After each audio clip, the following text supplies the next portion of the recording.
আজকে আমরা অনশনটা সাময়িক সময়ের জন্য প্রত্যাহার করি। একদিকে রোদ ঝড় বৃষ্টি মাথায় করে টানা আন্দোলন,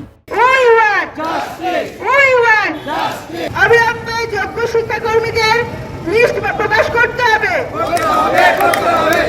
অন্যদিকে চাকরি ফেরতের দাবিতে লাগাতার অনশন।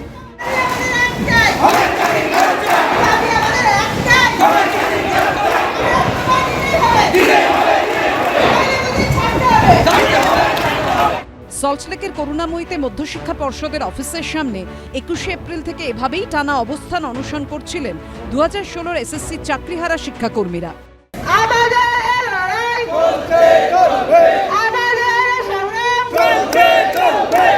বৃহস্পতিবার পর্ষদ সভাপতির সঙ্গে বৈঠকের পর 11 দিনের মাথায় সেই অনশন প্রত্যাহার করলেন আন্দোলনকারী গ্রুপ সি গ্রুপ ডির কর্মীরা। রামানুজ বাবুই আমাদের সঙ্গে মিটিংটা করেছেন, অ্যাজ এ বোর্ড প্রেসিডেন্ট নয়, উনি গভর্নমেন্টের রিপ্রেজেন্টেটিভ হিসাবেই কিন্তু উনি আমাদের সঙ্গে এই কনফারেন্সটা চালিয়েছেন এবং আমরা 11 দিন অর্থাৎ 268 ঘন্টা অনশন চালিয়েছি। তার মধ্যে 120 ঘন্টা জল না খেয়ে আজকে আমরা অনশনটা সাময়িক সময়ের জন্য প্রত্যাহার করি। দুর্নীতির জেরে সুপ্রিম কোর্টের নির্দেশে গোটা প্যানেল বাতিল হয়ে যাওয়ায় শিক্ষক শিক্ষিকাদের পাশাপাশি চাকরি হারিয়েছেন 2016 এসএসসি গ্রুপ সি ও গ্রুপ ডি কর্মীরা। প্রতিবাদে করুণাময়ীতে মধ্যশিক্ষা পর্ষদের অফিসের সামনে অবস্থান বিক্ষোভের পাশাপাশি অনশন আন্দোলন শুরু করেন চাকরিহারা শিক্ষাকর্মীদের একাংশ। 26শে এপ্রিল মুখ্য সচিবের সঙ্গে চাকরিহারা শিক্ষাকর্মীদের 6 প্রতিনিধির বৈঠকের দিন মামলা নিষ্পত্তি না হওয়া পর্যন্ত মাসিক ভাতার আশ্বাস দেন মুখ্যমন্ত্রী। তারপরও যোগ্যদের তালিকা প্রকাশ সহ একাধিক দাবিতে আন্দোলনে অনড় ছিলেন চাকরিহারা শিক্ষাকর্মীরা। বৃহস্পতিবার পর্ষদ সভাপতি রামানুজ গঙ্গোপাধ্যায়ের সঙ্গে বৈঠকের পর অনশন প্রত্যাহার করলেন তাঁরা। রাত 8টার পর অনশনকারী 4 শিক্ষাকর্মীকে ডাবের জল পান করান ওয়েস্ট বেঙ্গল জুনিয়র ডক্টরস ফ্রন্টের প্রতিনিধিরা।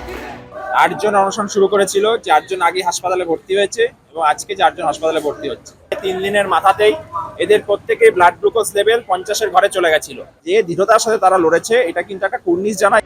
চাকরি ফেরত সহ একগুচ্ছ দাবিতে বৃহস্পতিবার করুণাময়ী মোড়ে প্রায় 1 ঘন্টা মানববন্ধনও করেন চাকরিহারা শিক্ষাকর্মীরা। জয়ন্ত পালের রিপোর্ট, এবিপি আনন্দ, কলকাতা।